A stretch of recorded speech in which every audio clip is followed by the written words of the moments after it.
Hi అండి. కార్తీక మాసం సిరీస్లో ప్రోటీన్ ఫైబర్ ఎక్కువ ఉండే 3 హెల్దీ లంచ్ రెసిపీస్ చేసుకుందాం ఈరోజు. అందులో మొదటి క్యాబేజీ ఫ్రై.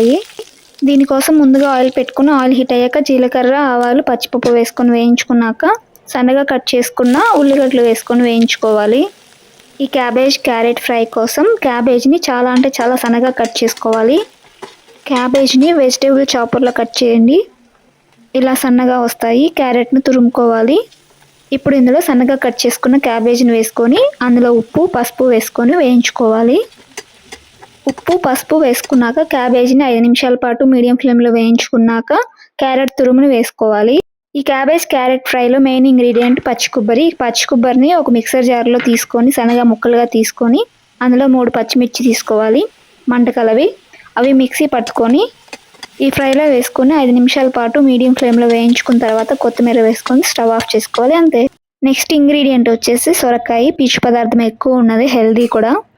మనం ఇక్కడ సొరకాయ పెసరపప్పుతో సొరకాయ సాంబార్ చేసుకుంటున్నాము. మీకు తెలుసు కదా, పెసరపప్పులో ప్రోటీన్ ఎక్కువ ఉంటుంది. పెసరపప్పును 3 సార్లు క్లీన్ చేసుకొని వాటర్తో అరగంట పాటు నానపెట్టుకున్న తర్వాత అవి కుక్కర్లోకి తీసుకొని ఇప్పుడు ఈ పెసరపప్పులో డ్రింకింగ్ వాటరు, పసుపు, చీలికలుగా కట్ చేసుకున్న పచ్చిమిర్చి, కట్ చేసుకున్న సొరకాయ ముక్కలు, ఆయిల్ డ్రాప్స్ వేసి మూత పెట్టుకోవాలి.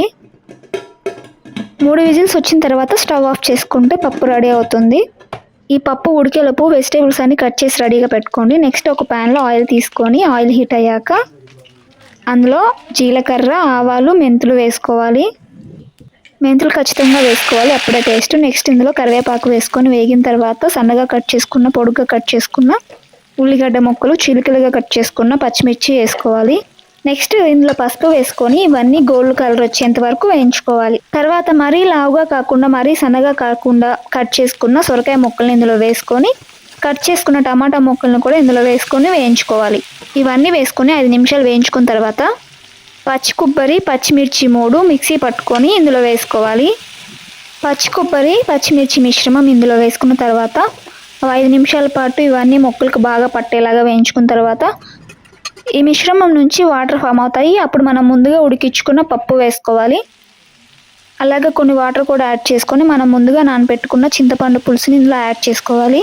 చింతపండు పులుసు వేసుకున్న తర్వాత ఈ చింతపండు పులుసులో వెజిటేబుల్స్ అన్ని 10 నిమిషాల పాటు కుక్ అవ్వాలి. ఈ చింతపండు పులుసులో ఈ వెజిటేబుల్స్ అన్ని 50% కుక్ అయ్యాక మనం ముందుగా ఉడికించుకున్న పెసరపప్పుని ఇందులో యాడ్ చేసుకొని అలాగే కొన్ని వాటర్ కూడా యాడ్ చేసుకొని ఉప్పు వేసుకొని 10 నిమిషాల పాటు మీడియం ఫ్లేమ్లో కుక్ చేసుకున్నాక కొత్తిమీర వేసుకొని దించుకోవాలి.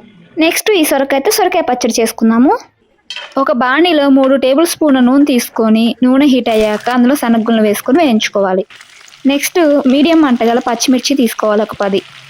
అలాగే మీడియంగా కట్ చేసుకున్న 2 టమాటాలు, లావుగా కట్ చేసుకున్న సొరకాయ ముక్కలు వేసుకొని ఇందులోనే పసుపు, ఉప్పు వేసుకోవాలి. ముందే పసుపు, ఉప్పు వేసుకోవడం వల్ల సొరకాయ టమాటాలో నుంచి నీరు ఊరుతుంది పచ్చళ్ళు, అప్పుడే టేస్ట్ బాగుంటుంది. ఇప్పుడు ఇందులో చింతపండు వేసుకోవాలి. నేను ఇక్కడ వెల్లుల్లిపాయ బదులుగా అల్లం ముక్క వేసుకుంటున్నాను. వీటిలో నుంచి వాటర్ కొద్దిగా వస్తాయి. ఇవన్నీ బాగా వేగి కలర్ చేంజ్ అయిన తర్వాత కొత్తిమీర, కరివేపాకు అలాగే జీలకర్ర వేసుకొని స్టవ్ ఆఫ్ చేసుకోవాలి. ఇవి ఆరిపోయాక రోట్లో కానీ మిక్సీ కానీ పట్టుకోవాలి. నెక్స్ట్ సేమ్ అదే పాన్లో ఆయిల్ తీసుకొని పచ్చిపప్పు, ఆవాలు, జీలకర్ర, కరివేపాకు వేసుకొని మనం మెత్తగా నూరుకున్న ఈ పచ్చడిని ఇందులో తిరగమాతలో వేసుకొని 2 నిమిషాల పాటు ఉంచుకొని స్టవ్ ఆఫ్ చేసుకోవాలి. ఫైనల్గా ఉల్లిగడ్డ వేసుకొని మొత్తం కలిపేసుకొని పక్కకు తీసుకోవాలి. సొరకాయ పెసరపప్పు చారు అలాగే క్యారెట్ ఫ్రై, సొరకాయ పచ్చడి రెడీ. ఇవన్నీ ఎంతో టేస్టీ అండ్ హెల్దీ, ఈజీ కూడా. ట్రై చేయండి.